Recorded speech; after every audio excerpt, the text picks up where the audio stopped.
What's going on, everyone? This is Fight Words with Kev and Shelz. I'm Shelz. Kev, 8 Count Sports, 8 Count Sports. What's going on, man? I'm good, my guy. We got a big card coming up this weekend, bro. The biggest Biggest. for another 100. UFC 300. 300 already, right? 300 already. Oh, man. Taking Oh, place in the man. fight capital of the world, the entertainment capital of the world. Las Vegas, Vegas. Nevada, bro. Nevada.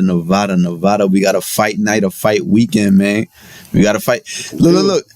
It was a lot of complaints about this card. There was a lot of complaints about this card, I mean, because at the end of the day, the way Dana White was hyping this card, and bro, here's the thing. This is like we said. This is like a centennial card. There's not gonna be this much hype for a card until UFC 400. Right. For us to have such a unique card, Yeah.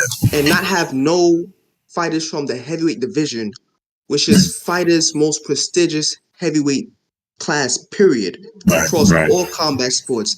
That's kind of an issue. And the way Dana White hyped this fight up, you would have thought it was gonna be the return of Conor and Khabib too. I'm just throwing a random comment, or like it would have been. I mean, I really would have wanted to see Tom Aspinall and Stipe fight each other for the heavyweight belt. I would have loved to see that. I'd rather John Jones, but because he's injured, realistically speaking, Tom Aspinall and Stipe, who are both ready to fight, they should have stripped John Jones of the belt, put it on the line for UFC 300 between Aspinall and Stipe, and then when John Jones returns, he gets the first whack at it. That's what I thought should have happened. They didn't even have to do all of that. Aspinall has the interim, right? The interim champion usually fights for the championship anyway, right? Usually is next in line. It's Stipe, all of this. It's disrespectful to offer Stipe an interim title shot and all of that. Look, man, it's the bottom line. At the end of the day, the winner fights John Jones. That would, what you're saying, make perfect sense. But it seems like. But I get what you're saying, but I have to say this is 300. Put the actual belt on the and I'm gonna say this. This is what I'm gonna say. This stories makes fights. So imagine the story. They strip the greatest mixed martial artist of all time of his belt to put on the line for UFC 300. The story is that much more highly anticipated, knowing that John Jones was going to come back to get his belt back against either one of those dudes. Like, just to add to the story, strip him off the belt, put it on the line, and there we go. Makes perfect sense. But this is one of the situations why they created an interim title in the first place for things just like this. It doesn't. I understand it adds to the story, but bruh, the matchup itself would have been great, but it seems like Stipe don't want to fight anybody that's not named John Jones, bro. That seems to be it seems to be the issue. That's how it looks, right? That seems it's definitely the issue. Don't dance around it, right? There's no ways around it. It's definitely the issue. But this card is well rounded. From top to, I mean, we could have covered all of these fights. We ain't gonna do all of that, but we're gonna get to the really good ones. The really good ones, like the main event. The main event, we got Alex Pereira, who's making a name for himself as one of the greatest mixed martial artists in the world. I mean, this is 5-6 fights in, and he's a two division champion already. And he's going up against Jamal Hill, the former light heavyweight champion, who didn't really lose. Who never really lost the belt. Never lost the belt. We just talked about the John Jones and the heavyweight belt and the injury situation. Jamal Hill, he, being very, selfless, actually relieved him, put the belt, stripped himself of the belt, gave it back to the UFC so they could keep the division going until he got back. Not to say that John Jones is selfish, but I'm not to make that comparison, but I'm saying his act of doing that keeps the division going, keeps the division rolling, and now we have this. He comes back, is first in line as soon as he comes back. What do you think? What are your thoughts on this fight? I was happy to. I was always anticipating this fight ever since Alex Pereira defeated Yuri Prochazka. Yeah. But I just thought it should have been a 301. But because that's taking place in Brazil, that'd have been a better place to have that. But again, because of them not, I guess because of them not getting the headline fights that they really wanted, we got this, which is still great. I'm excited about it. I am excited about it. I'm not gonna try to throw dirt on like this is not watch scene. This is definitely gonna be a banger. Definitely gonna be a banger. I think this was not giving Jamal Hill enough credit because, like I said, stories makes fights. This man defeated Pereira's mentor in Glover Teixeira for that belt. He beat him decisively. Yeah. Bloodbath. Yeah, retired him. Basically retired him. Now his pupil is here to avenge the loss. I like this bout, but I'm not gonna lie. I just see Pereira's stand-up game as on another level than Teixeira's or Hills. Okay. I see this fight going to second round. Knockout. Alex Pereira? Yeah, man. Second round KO for Alex Pereira. All right. Okay. Pereira, bro. All right. You think Jamal can't hang? Do you think it's the injury situation, or you think he's just? You think Alex is just? I think it's too fast. I think he too fast. He's coming there a little compromised, and I think that's is going to be exposed in the octagon on Saturday night. All right, second round knockout. I ain't mad at that. This fight, I had mixed feelings when this fight was first made. I felt the same way that I felt in regards to Yuri. And remember, we had this back and forth when Alex won the belt. I felt like the division wasn't at its best. That was my opinion. I still kind of feel that way. Yuri's injury, they made it sound like he didn't have an arm anymore. This fight, this is an Achilles tear. You know, that's nothing to play with. They say that the turnaround time to get back to normal activity is about 6 months. It's been 9. So, I mean, on paper, on paper it looks good, but it looks good. But one thing about injuries, and here's what, and it's 2 things I want to touch on. One thing about, there's a difference between being hurt and injured. Like when you're hurt, that means you actually can perform. You can fight, but you're hurt. When you're injured, that means you are not able to perform. And when you're hurt to the point, especially when you get hurt doing athletic things, I think that when you get hurt in that, for some people, there's a mental hurdle that you have to overcome.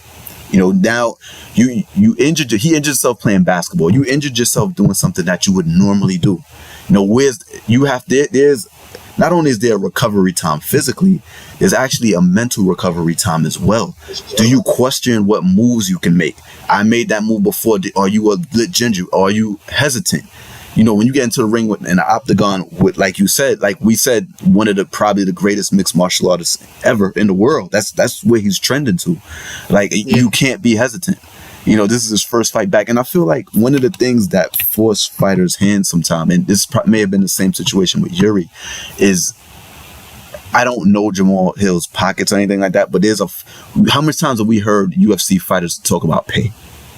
I don't get paid enough. Championships, it's hard to win a championship.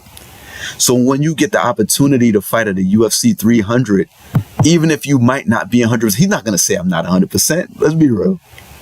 This opportunity might not come back. Somebody else might knock Alex out. It definitely will. And I'm pretty sure because he selflessly gave up the belt, he could be getting pay-per-view points for this. Right. Yeah, so there's a lot of money on the line for him in this. I just wonder, you know, especially in a fight game, you know, are these guys 100%? Was Earl Spence 100%? Like when he came back from the car accident, he's not going to say he's not. You know what I'm saying? He's not going to say I'm damaged. I can't do this anymore. First of all, that's an advantage to the opponent. Second of all, that's a disadvantage as far as consumers are concerned. You know what I mean? That, man, he's not 100%. You know what I mean? That it's a double whammy in a sense. So I do have concerns as far as that goes. I think if Jamal Hill was 100%, like if we knew for sure, I think he would be a threat because Jamal Hill's been trending up. We talked about, we had this discussion when he fought Teixeira, his confidence is. I remember we were talking. You didn't think he had a shot in the heck to beat Level Teixeira. Guilty as charged. Guilty as charged, man. Confidence, bro. So I just wonder if that confidence is going to be there, especially with a guy with an offensive bag like Alex Pereira. I'm going to lean towards Pereira because I don't believe. I think this is too soon. I agree with you. I think Hill is tough, so it will last longer. I see this going rounds. Maybe the leg kicks will probably compromise Hill. Probably, I would say late third, early fourth stoppage. Yeah, TKO for Alex. Yeah. Okay. All right. There you have it. We both agree at least of who the victor will be coming out in the main event. Yeah. Now heading to this co-main. Well, let me give UFC 300 some credit right now. This is how big UFC 300 is. Its co-main could be the main event for a fight in China. Yes, it could. Yes, it could. This is Weili versus champion. Yan. Yeah. This is for the women's strawweight belt right now. We all know Weili. She's one half of probably one of the UFC's greatest bouts. Yeah. So we're playing with this animal, and she's coming in against Yan. What are your thoughts on it, Kev? This is an interesting fight. It's an interesting fight, but I'm gonna cut to the chase. I think the monster as you named her, Weili. I think she's too good, bro. I think she does everything excellently well, and she has her gas tank. The way she's fighting in round one is the way she's closing the show against all of them. Even against Rose in the second fight, that was a split decision. That was a debatable at the end of that fight. I remember, and that followed her being knocked out in the first fight. I think Yan,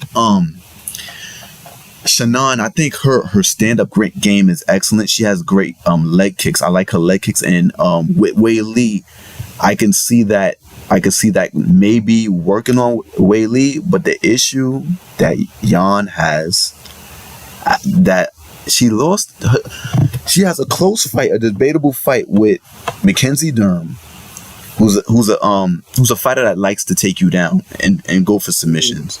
And she's been stopped by the Cookie Monster, Carlo Esparza, her main strength is taking you down and beating you down. Like, this is just what she does. It's just what she does. She got stopped. And all the other fights, Yan hasn't been challenged in that way. As far as Angela Hill was able to get her down but not keep her down, and that's not Angela Hill's specialty. I know that we know Weili is good. We saw it in the Cookie Monster fight. The person she took the strap from. She Cookie Monster's greatest strength, Carla Esparza. She had nothing. Weili. She basically dominated that whole fight at her own game.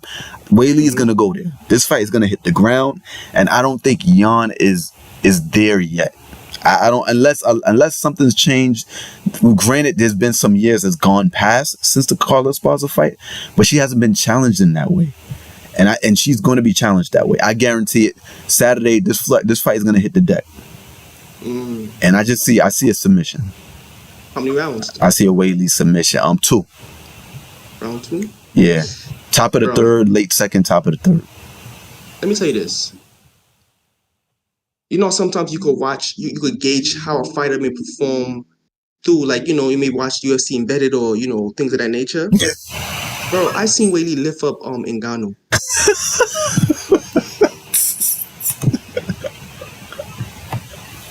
When I saw that, I'm never the same when I said the way I seen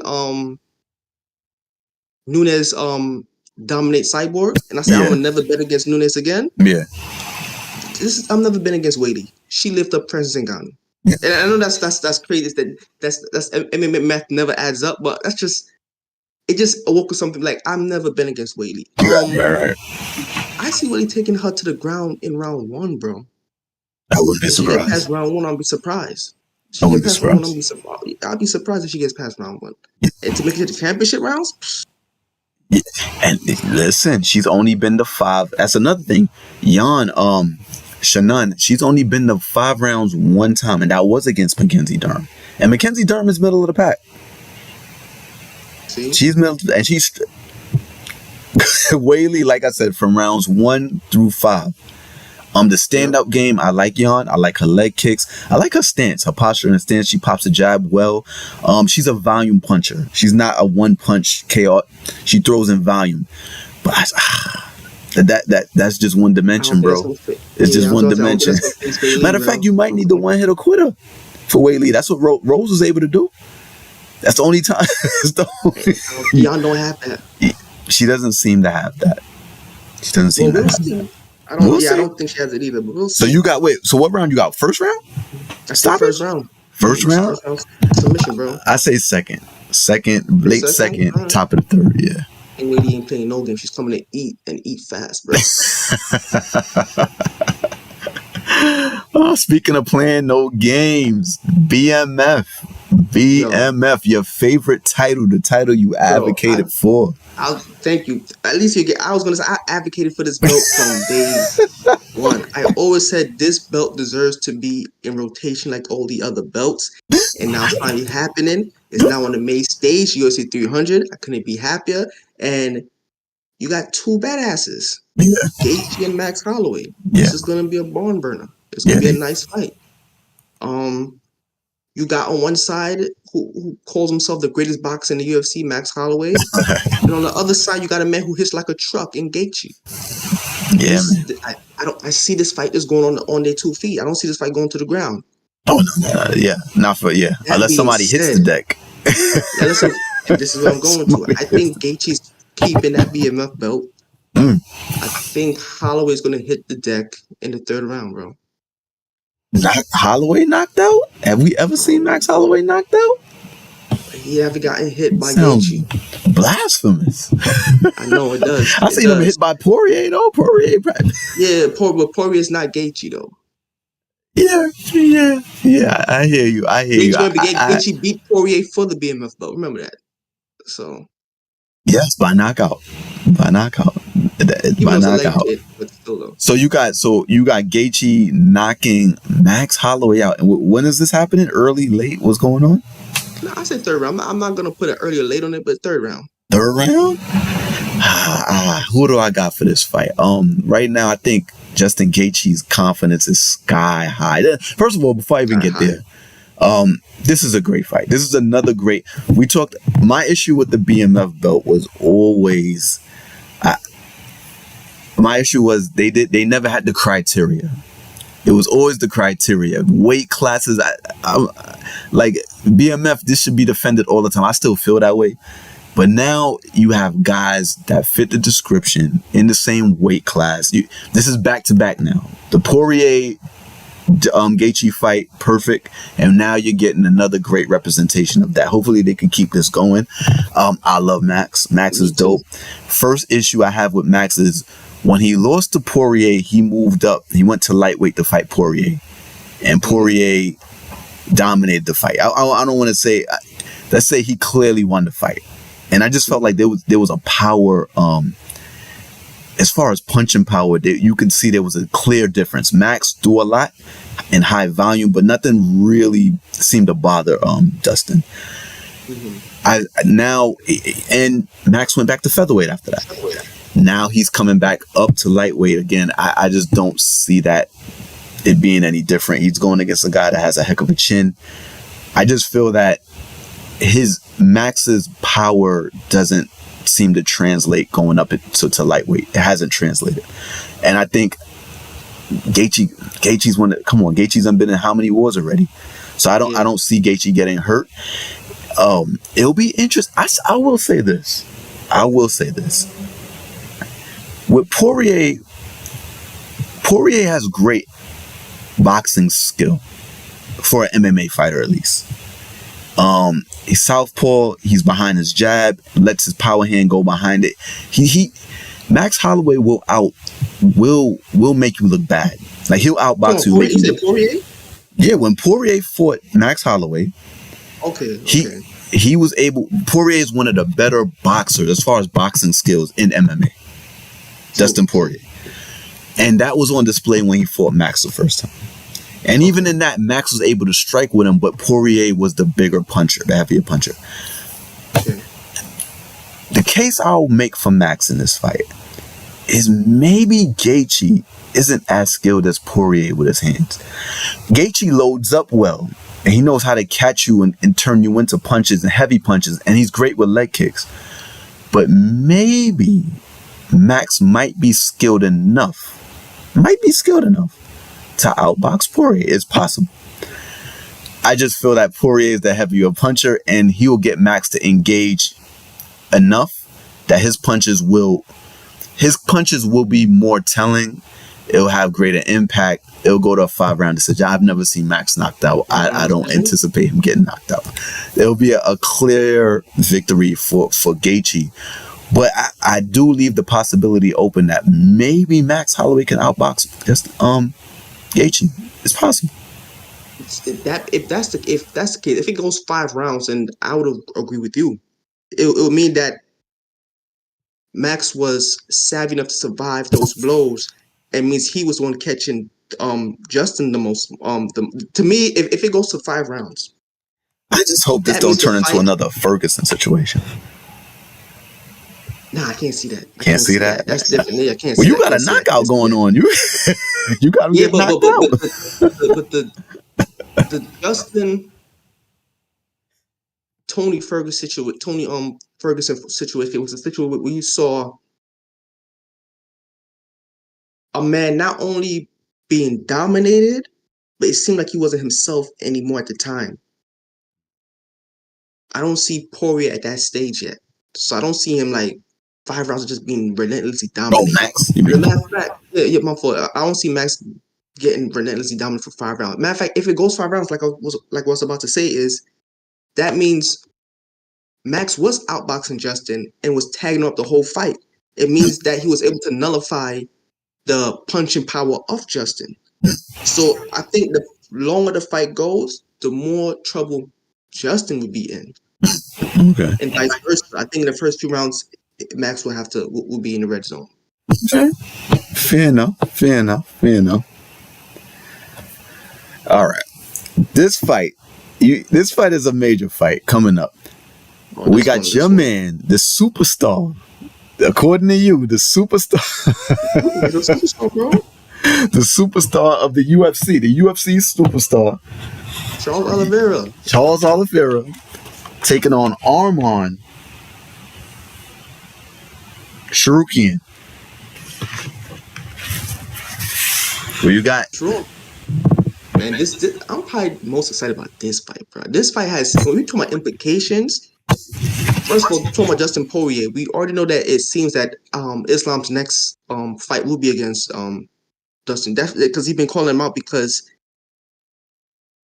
the heir apparent to the next fight, who was Justin, is now fighting Holloway. So them two wouldn't be healed up enough fast enough for when Islam wants the next fight. So he's calling out Justin. Right. I heard a little chatter about that. Yeah, after his victory against Benoit. So that being said, the other side to that is Oliveira and Arman.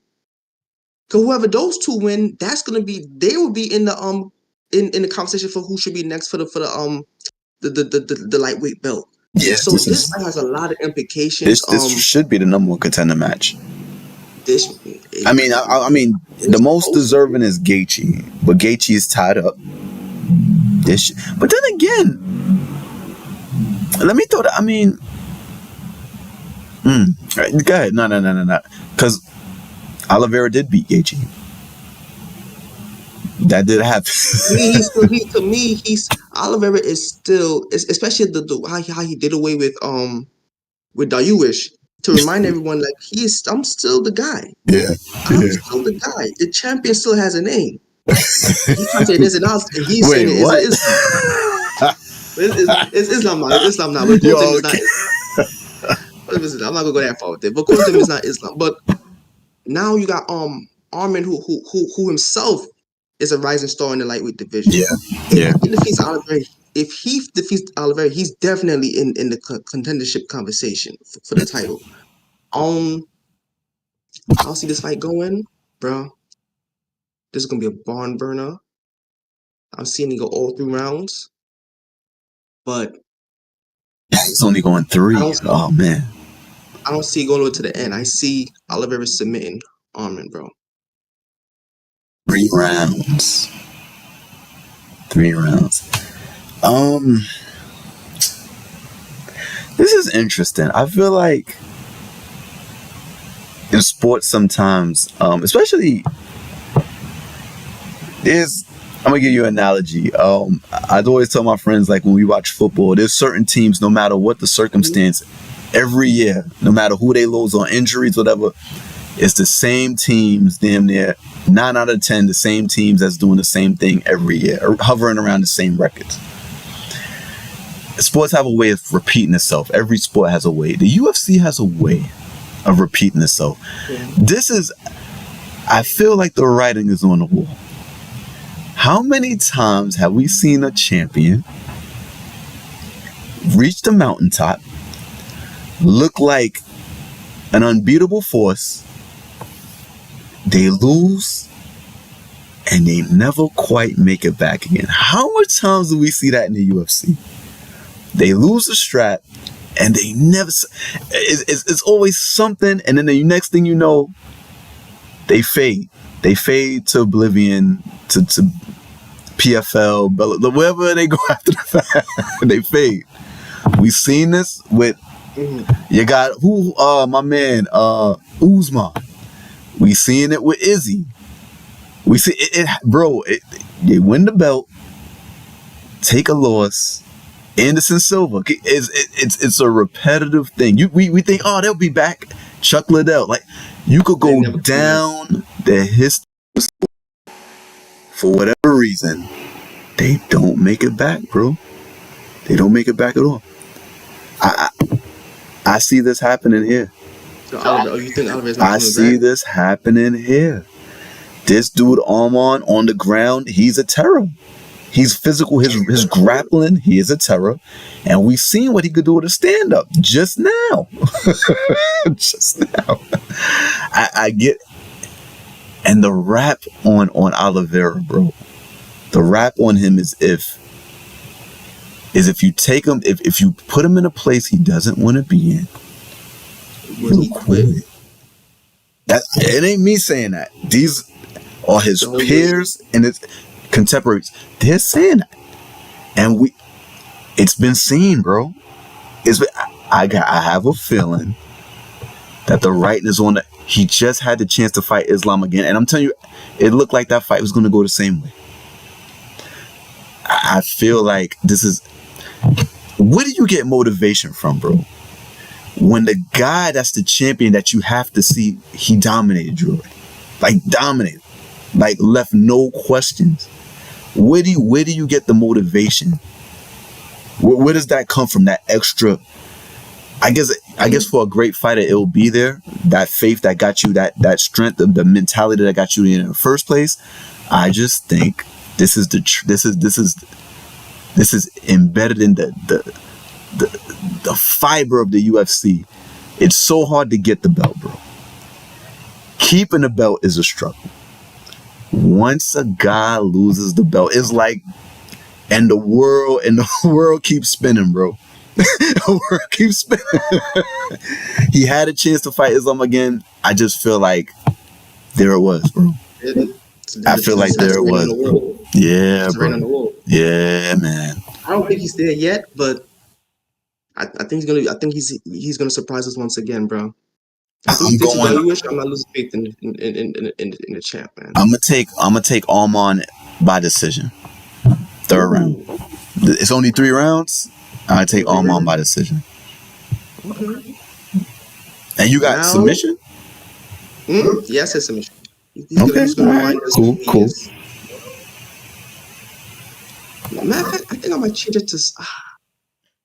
I'm gonna keep it third. I'm tempted to go second round. I'm gonna keep it at third. I'm gonna keep it at third. I'm gonna keep You it gonna at keep it third. at third? Okay, I'm tempted to say second. I'm gonna keep it at third. Cool. All right. Now we got a doozy. This is an interesting fight. This is your main guy, Aljamain Sterling, going up Got a in lot of weight. main guys. I got a lot of main guys. I got Oliveira. I got Sterling. Like Your who else I got? main Like guy, Aljamain Sterling. I ain't trying to hear all that. the most disrespected champion in the Former UFC history. champion in the UFC Like history. no. Once a champ, always a champ. Once a champ, always a champ. But I just want to point this out. You got my man on the prelim card, but you got Bo Nickel on the main card. The disrespect continues. But anyway, let's go.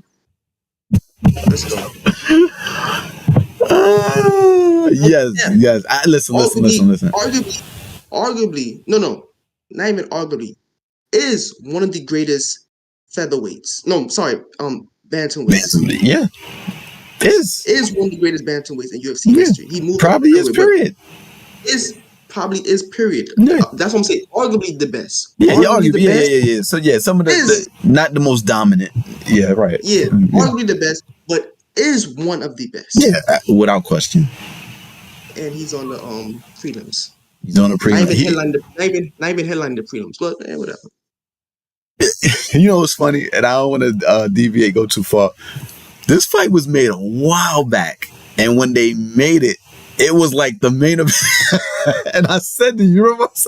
I said, by the time this comes rolling around, by the time they fill this card up, it might be a prelim. Some of it may have to do with the opponent. Respectfully, Kadar is a middle of the pack guy.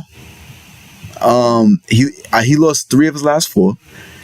He hasn't looked great, and I think maybe this is just me. The most notable fight that I seen Kadar in was the ABC fight, the fight that they televised on ABC when Max Holloway was just like boxing. Yeah. Tearing him up. So yes, Aljamain is the most disrespected. You have a champion going into, I do believe that as well. He's going into another weight class, and that should be a headline. But the issue with Aljamain Sterling is because of the way he won the belt and his reign as champion, it left something to be desired, if we're being honest. I mean, it did leave that. I think Aljamain has done everything the company is wanting him to do, but it seems like Dana White is not too fond of him. It comes across that way. But look, I shout out to Aljamain Sterling. He's leaving the bantamweight division, giving his best friend Merab the chance to compete for the belt without being contested in any way. He's moves up to 140, to the featherweight division, and this is be interesting to see what he can do. I think the results of this fight is going to be very interesting. On the strength that if Aljamain loses, because Kadar, like we just said, lost 3 out of his last 4. If Aljamain loses this, does he go back down in weight? I mean, you don't. Where would you go if he lost? You know, that I think there may be a lot of pressure in that regard, as there is obviously pressure in these fights. I just think it's the perfect fight for Aljamain moving up in weight. But if this is not the weight class for him, what does he do if he loses this fight, bro? You know, does he go back down? Because he would be lined up with Murat. He would be competing. Yeah, he's not going to be there just to be there. So can he even make 135 anymore? Because I think before that was an issue. I think that's part of the situation for him to go up in weight class. So, you know, Aljamain's going to have to once again reestablish himself, prove his worth. I don't want to say Kadar is made to order per se, but this would be the fight that you would want a middle of the pack guy to test him out. Yes. So I'm gonna take the champ, Aljamain Sterling. I'll take the champ. Kadar, I mean, this is a great opportunity for him. Losing 3 of your last 4. Max box circles around him, but he is a good striker. Kadar is above average. He is above average. He throws in volume. Aljamain, you're having a clashing of styles. You know what Aljamain wants to do. He wants to backpack you, wants to get you down. It'll be interesting to see. One of the advantages, I don't want to go too far in my analysis, one of the advantages that Aljamain Sterling always had as a bantamweight was that he was seen as a bigger bantamweight. When he got in there with TJ and Cejudo and these guys, you can see the size advantage. You can see the reach advantage. He was able to control them with distance, even though he wasn't known for his striking like that. And he could see everything from a distance. And when he got in there with O'Malley, he did not have that advantage. He didn't have that reach advantage. It made him gamble and then get knocked out. In the featherweight division, I wonder without that size advantage against a striker, how will he look? That's going to be on display as well. Not as great as a striker as O'Malley, obviously, but he won't have a reach advantage. He won't have that. He was able to backpack Sandhagen. Sandhagen is pretty tall, but these guys are a little more, this is a little different. It's a little different, yeah. He won't be able to bully dudes around anymore. Yeah, so it'll be interesting to see how it plays out. His skills is going to have to really be on display. That being said, how do you think he's gonna how you think the bout is gonna play out? I'll go with the former champion. I'll take Aljamain. You didn't say how. You already said the champion. I would take second round submission. I would have to go with that. If they're still on the feet at 3, I don't know how that would play out. I'm putting my money on the champ as well, but I think being this is a new weight division, he's gonna play it safe. Sterling never really took too many chances in the division that he was dominating in. Right. So him going in whole new waters, I think he's gonna be that much more cautious. I think he's gonna rely on his ground game to dominate the fight, but I think he's gonna play it safe and use his ground game to just carry it out 3 rounds. I think I got Sterling by decision. Cool. We'll see what he can do. This is a stat card. Last but certainly not least, man, we got Kayla Harrison making her UFC debut against the preacher man's daughter, Holly Holm. This right here is implications on top of implications on top of implications. It's implications, and then it's a clash of opposites in a sense. Kayla Harrison is 34 right now. Holly Holm is 43. 43. This is one of those. We just seen this the other day with MVP and Kevin Holland. This is the UFC versus the world. This is the stigma that the UFC has all the greatest fighters and everybody else, is just subpar. They're gonna come over here. If they ever fought in the UFC, they wouldn't last. Here it is. This is a classic example. Kayla Harrison dominated for the most part in PFL until she was beaten by Pacheco for the belt, and that was really her only loss there. It'll be interesting to see how she does against Holly Holm. Holly Holm, 43. Been in there with all the big names. She has a win over the current bantamweight champion, Raquel Pennington, but that was 4 years ago. Holly Holm is 43 now. So that answers the question. Could this fight have championship contendership implications? At bantamweight, I think she has a win over Aidana as well, Holly Holm. So if Holm wins, I think if they both win, it would have implications. I think with the exit of Nunez, that division opened up. I think where does that put the Venezuelan Vixen, bro? The one who should have had that trilogy against Nunez. Is she healthy? Is she cleared the fight? Is she cleared the fight? I mean, I don't know. I haven't. It's been crickets. I haven't heard much from. I haven't heard much from her camp. She should be, if anything, because she should have been fighting. The initial buzz was that she would be fighting Raquel Pennington once Nunez left. That didn't happen. So we had Pennington against Bueno. who had the controversial drug test after the Holly Holm fight was reversed to the no contest and all of that. I'm pretty sure they would have put Pena in there with Pennington. That was the rumor all along. So is Pat Pena been cleared to fight? If so, she should be top of the. Listen, we agree on that. We've always agreed on that. There should have been a Pena. There should have been a trilogy. We agree on all of that. But the thing is, if you heard, just like we said with Oliver, and the world, and the world keeps spinning, bro. I mean, what you want to do? Would you that you there? You heard it? You're not heard? What's going on? These divisions got to keep going, man. There's a lot of. This fight is just real interesting to me. The most interesting part is we talked about this prior to going on. Kayla Harrison normally fights at 155 in the PFL. There is no 155 division. There's no lightweight division for the women in the UFC. You would have thought she would have went down to featherweight, 145. This fight is taking place at bantamweight 135. So she's fighting 20 pounds south of what she would normally be fighting at. You said you heard a rumor that the fight was off. Those weight cuts are devastating, bro, and this is why. I mean, I'm gonna let you finish. No, I'm all ears. This is why you said UFC against the world. I'm putting my money on the UFC. You're coming in a new stage, new weight class. 20 pounds depleted than what you're normally used to fighting at. I think that's a huge ticket to order, bro. And fighting against a legend too. Fighting against a legend in Hollywood.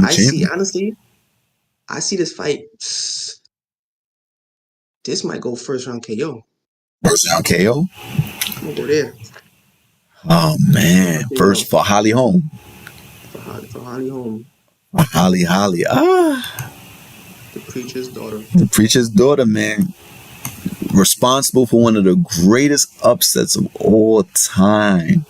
Did you hear that this week, that whole buzz with Ronda Rousey saying that she had a concussion and all of that before the fight? Yeah. What'd you think of that before we get into that? Before we go any further, I'll just touch on that before. You know my rule, bro. Once you walk into the octagon, you're telling the world you're ready. Yes. So when you walk in, all excuses are left out. Yes, I agree, and I'll leave it at that. I'll leave it right there. This is an interesting fight. Because not to cut you off, because if Kayla loses, she could start saying excuse like, "This is not the way because I'm used to fighting that." Absolutely. You sign a contract and you walk in the octagon. Yeah, so. Yeah. 1,000% agree. 1,000% agree. I'm intrigued by the fight because of the whole UFC versus the world. I'm interested when other fighters come in because I'm not of that thought process. I think there are a lot of great fighters outside of the UFC as well.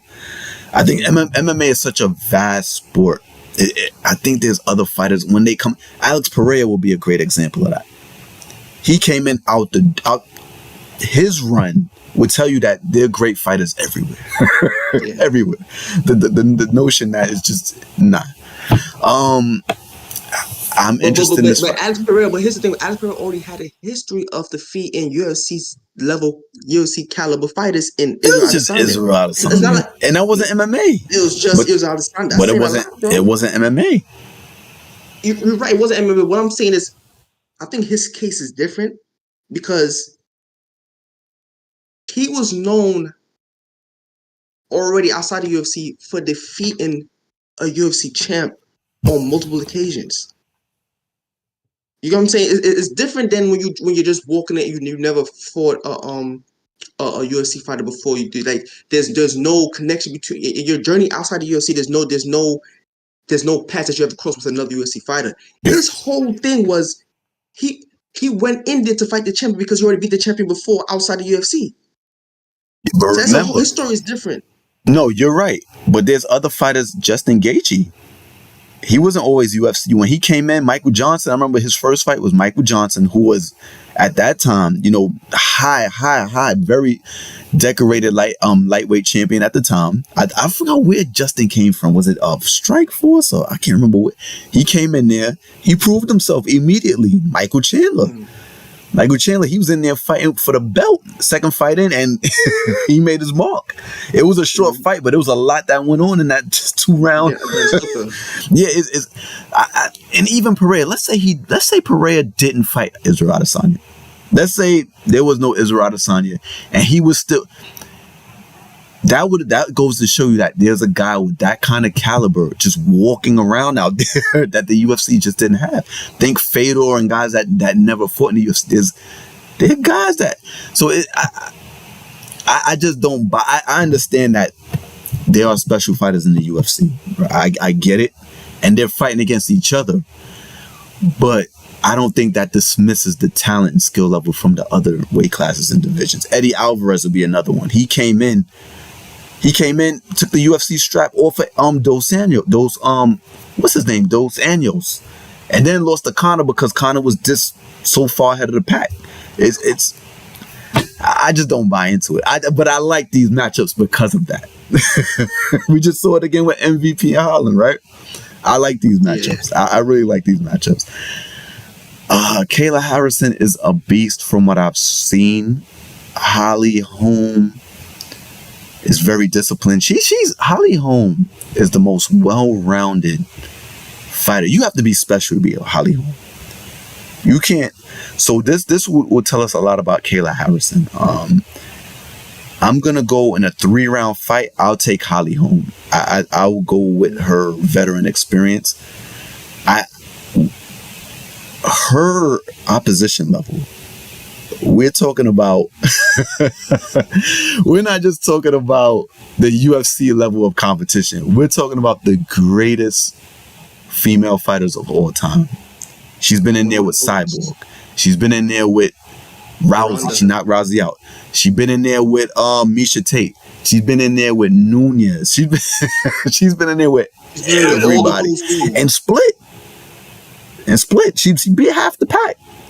So I'm interested in this fight. I will take Holly Holm because I just think that Kayla Harrison has been beat before. And I think Holly Holm, the only drawback I have to Holm is the age. When I feel like when fighters get past 35, any given time they can fall off the wagon. Yeah, I feel you, but that 20-pound depletion is. Oh yeah. Yeah. I would say experience. Decision. She's coming in with experience. This one's not. Kayla's not coming in. It's too new. The stage. The weight to the big stage. Okay. Yeah, it's a lot, bro. Decision for Holly Holm is walking in her element. Yeah, she is. Yeah, she is. This isn't a big time fight for her now. Nah. And it's the prelims. So in her mind, like it's 300, but still the prelim. Like, in her mind, like she's like, y'all headlining, bro. I'm in the prelims right now. Like you could pace 3 rounds, bro. Yeah, you could pace 3 rounds. Yeah, it's another day at the job for her, bro. Punch in, punch out. Yeah, I would take home, but it'll be interesting. That 20-pound, oh man. That's not even a 20-pound. We talking a fight. We talking about weight class 20 pounds. Not even 20-pound weight cut from. I'm cutting weight to get down to the weight class that I'm always in. I'm cutting down to get to 20 pounds. Look, that's crazy. That's a good point you made because the weight she also is used to fighting at. That means that's not the weight that she's used to walking around in. So the weight cut is even more drastic than the 20 pounds that we mentioned. Yeah, unless she was walking around at her fight weight, which is rare. Yeah. That's rare. And if that's the case, to me, that adds more to my point, which is if you never have to cut weight in the first place, and now you got to cut 20 pounds. Yeah, right. Yeah. So, yeah. I agree. I still have fun working on with that. All right, man. So there you have it. That's our run-up for UFC 300. Let us know who you think is coming out for the victors on the bouts that we mentioned and the other bouts that we may not have mentioned. Tell us who you felt or what you felt should have been the fights that should have been premiered in UFC 300, especially the headliner, especially some of those heavyweight bouts that we didn't get at all. Until then, please like, share, subscribe, comment like I said before, hit notification bell so you know we come with more content.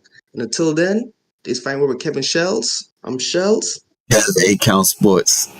Yes, sir. Let's keep the word going, guys.